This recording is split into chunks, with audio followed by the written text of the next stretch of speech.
La présidence de la République a annoncé dans un communiqué avoir pris acte de la signature de l'accord inter-haïtien d'El Rancho par toutes les parties le 19 mars 2014.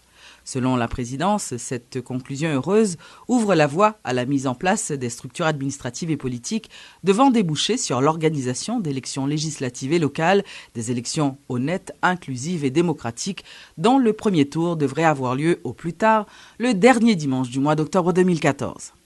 La présidence tient à féliciter de manière spéciale la médiatrice, l'Église catholique, représentée par son éminence, le cardinal Chibli Langlois, qui a su avec délicatesse et souplesse conduire brillamment les négociations jusqu'à leur aboutissement.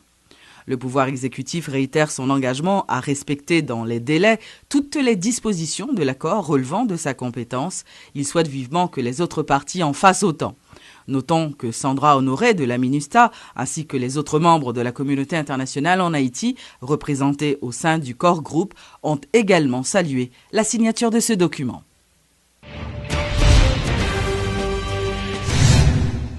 Le député de Verrette, Vikens Derilus, a contesté le droit du président Timoléon de ratifier les accords d'El Rancho au nom des députés. Il rappelle que la Constitution ne prévoit pas la délégation de pouvoir de la Chambre à son président. Le député qui explique ses réserves rappelle par ailleurs sa position en faveur d'un dialogue structurel. Je suis pour le dialogue, mais pas dans le sens exceptionnel du terme, comme c'était le cas pour le dialogue d'El Rancho. Ouais, on est pour le dialogue haïtien autour des thématiques fondamentales liées aux problèmes récurrents de la communauté. Je dis, nous devons une situation côté que l'État a failli. L'État a failli ni dans le monde qui est dans la tête, qui a exécuté, ni dans le système.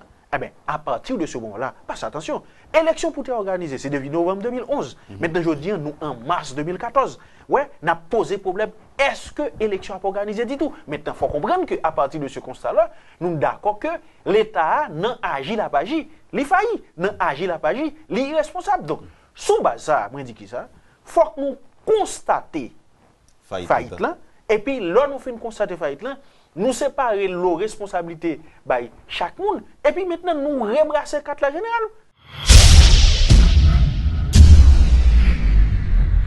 Le Premier ministre Laurent Lamotte procédera ce vendredi au lancement de la 6e campagne nationale d'alphabétisation à Pestel, dans la Grande-Anse. Selon la ministre déléguée chargée de la lutte contre la pauvreté extrême et des droits humains, cette campagne, qui sera réalisée sur l'ensemble du territoire, vise à alphabétiser plus de 300 000 personnes sur une période maximale de 15 mois. Le ministère de l'Agriculture a effectué ce jeudi une visite dans le bas Artibonite dont l'objectif est de voir comment contrôler le débordement du fleuve. D'une durée de 5 ans, ce projet coûtera 30 millions de dollars américains, selon Jean-Serge Antoine du ministère. PMDN, ça veut dire Programme de mitigation des désastres naturels. Je dis mitigation, comme désastre avec risque, ou pas capable d'éliminer ça net, mais il faut chercher une façon pour capable diminuer le plus possible dans la mesure où capable. Qui risque de chercher à éliminer? C'est risque de l'eau qui a provoqué, inondation, c'est risque j'ai planté en lait sous tête monio car provoqué. C'est dégâts ça on a cherché contourner ou on a cherché diminuer le plus possible. Une partie c'est intervenir en aval, c'est-à-dire que en bas niveau rivière, protéger structure canal par exemple qui capoter de l'eau sous périmètre irrigué pour structure ça pas endommager pour nous qui toujours joindre l'eau parce que son risque lié là nous quitter canal là comme ça s'il pas traité s'il pas protégé canal là risqué dégradé, risquer parti et puis laisser de l'eau par en bas. Deuxième qualité risque, risque population. Dans le cas ça, c'est pas ça, mais il presque ça tout parce que si nous regardons derrière tout, il y a une population qui vit là. Et mais dans le cas ça, c'est plus protection canal. Pour en lait, nous gagnons un travail qui a fait tout, mais c'est pas beau ici. C'est là et 3 autres bassins versants ou 2 autres zones, si vous voulez, une dans le nord, une dans le sud, qui est intervenu sous parcelle Mounio, qui essayer de faire corriger, faire au travail puis bien, faire pratiquer l'agriculture, ça nous-mêmes nous les conservationnistes qui pas partir à terre, qui permettent nous de l'eau. Et ensuite, nous traiter ravine tout. Encore une fois pas bon ici mais dans l'autre 2 zones. Nous obligés à intervenir dans des structures assez costauds qui est capable de correspondre à force dégâts qui a provoqué.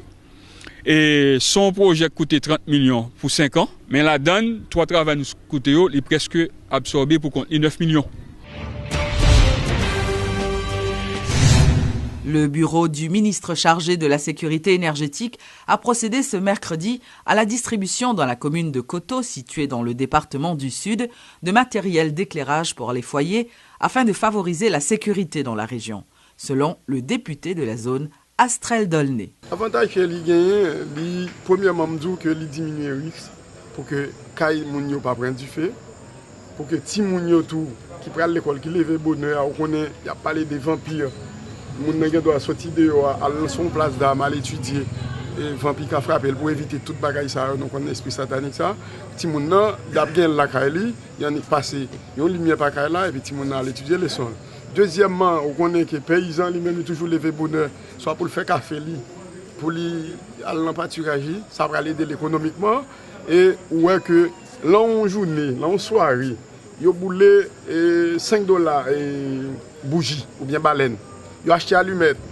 Et puis, ils ont ces gaz, ils ont acheté.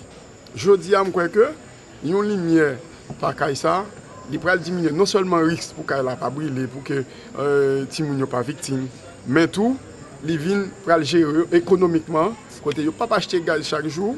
Et la lumière, ça veut dire 5 jours pour garder la lumière.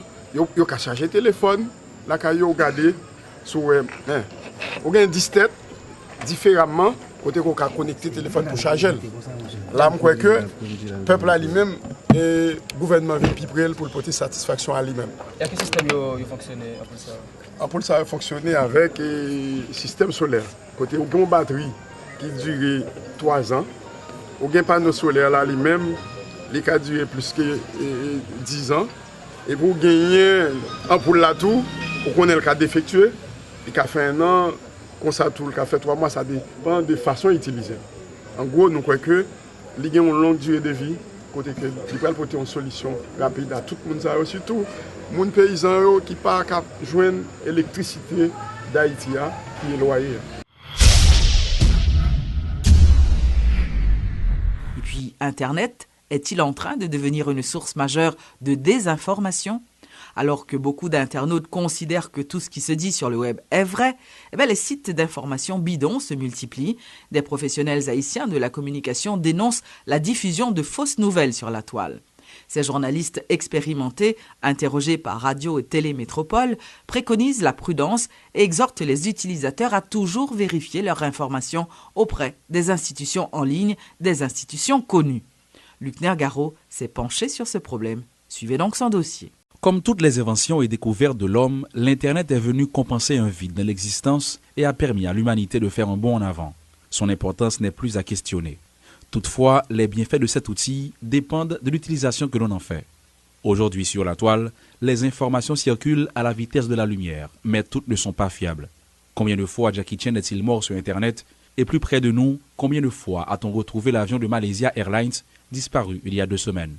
Les professionnels de communication sont inquiets et appellent à la prudence. L'Internet n'est pas une source d'information à proprement parler, mais un réseau dont se servent des sources pour informer, précise Godson Pierre, directeur de l'agence Alter Press. C'est pas le fait que parole là sur Internet que le vrai. Qui côté lié sur Internet? C'est pas l'Internet comme tel qui constitue une source qui est crédible, c'est quelle source sur Internet. Internet, c'est un puissant moyen, un puissant réseau, menace qui te gagne, les démultiplier menaces. Si la radio ou la télé ont une existence physique et sont contrôlées, le boulevard de l'information qu'est l'Internet fait de tout citoyen un potentiel journaliste. Ce que Clarence Renoir considère comme une menace non seulement pour la profession, mais également pour la société. Le PDG de Haiti Press Network invite les consommateurs à faire preuve de discernement. Le professionnel restera toujours la référence. L'institution restera toujours la référence. Société, moun k'ap chercher nouvelle yo, faut pas tomber dans travers ça, elle dit plein source d'information aujourd'hui, m'bral sur internet, m'a j'ai l'information alors que l'oublie référence là. Cette référence, c'est la référence professionnelle et institutionnelle. Ce phénomène de désinformation sur internet n'épargne pas les journalistes. Ils sont nombreux à tomber dans le panneau en s'empressant de relayer une info trouvée sur la toile. Godson Pierre d'Alter Presse encourage un effort de vérification chez ces derniers, alors que de son côté, Clarine Sounois préconise des réflexes professionnels. Il ne suffit pas que bagay lan monte sous page nou et puis dans les quatre éviter on paresse, souvent nos informations, on pense capable vrai, font une recherche en plus. Et même si moi bagay sur internet, je ne pas faire confiance tant que institution de presse qui crédible, qui a expérience, qui a plusieurs années de présence cap travail, tant que pas dire. À un moment où l'haïtien, pour appuyer sa thèse, affirme qu'il l'a vu sur internet, les professionnels de médias devraient utiliser les moyens forts pour contrecarrer ce phénomène de désinformation qui devient alarmant. Entre piratage, escroquerie et mise en ligne de fausses informations, on se demande si l'Internet n'est pas la seule invention de l'homme sur laquelle il n'a aucun contrôle.